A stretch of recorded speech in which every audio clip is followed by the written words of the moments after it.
Hello, Jenny here. Today I'm going to show you a video for provisional cast on. But before we start, I would like to tell you what a provisional cast on is. It's a way to have live stitches on the other end of your cast on. So normally when you have something that you cast on, the usual long tail cast on method, the stitches are not live. So if you need to turn your fabric and pick up the stitches, you pick up the stitches as opposed to have live stitches at the end. Provisional cast on uses a piece of yarn to ensure that later on you can undo the yarn and pick up the live stitches. So there are several methods of doing that, but I prefer crochet cast on just because it seems more sturdy to me. I don't know. But I really like how it works out. So there's two steps here. First of all, you do a crochet chain. So I usually use contrast yarn than what I use in my working project. So my working project is camel yarn, and this is blue yarn. So I can tell the provisional cast on yarn from the working yarn easily. So we just do a regular chain.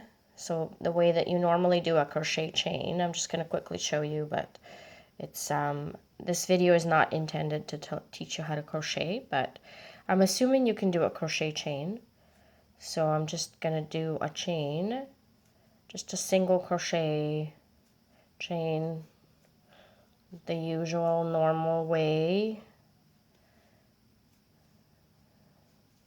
Okay, so, and you cast on however many stitches you need for your purpose, +1, and I will explain why I do that later on. So let's assume I need 100 something stitches, which I do, and last night I have done most of them in order to prep the project to show you. So let's assume I'm going to put this chain away, so you would have a chain of 112 stitches because that's what I need for my project. And here it is. So how would you normally proceed from then on? The important part to remember is you're going to pick stitches up from crochet cast on in a very specific way. So I'm going to turn the crochet chain and show you these little purl bumps. See these little purl bumps? On the other side, it just looks like a knit end of fabric, but if you turn it around, you've got these little crochet, like sort of like purl bumps, and you're going to pick up with your hook into that bump.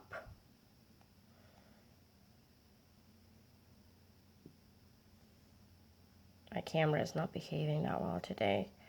Into that bump, and there you have a stitch. You put it on your needle. And the next one, same thing. So there's the next bump. You insert your hook. And here you have a stitch. Just a normal way how you pick up your stitches. And the third one, and so on.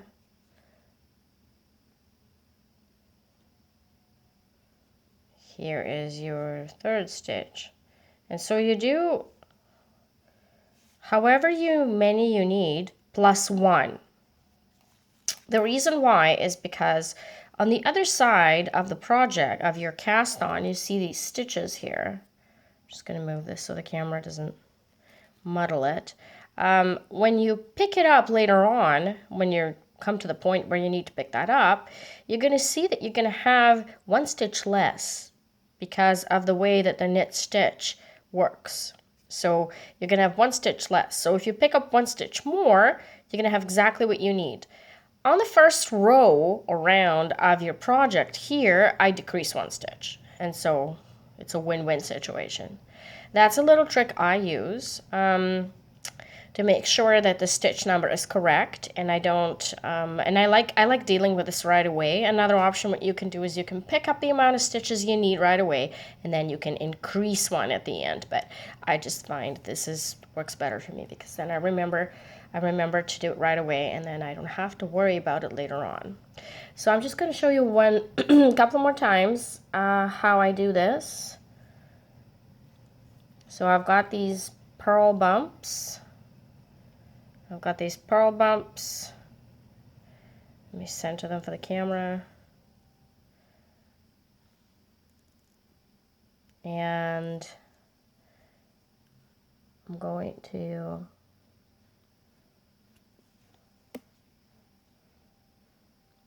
pick up in the purl bump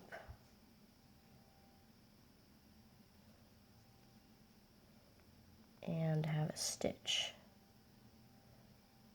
And I like to do several stitches in one go.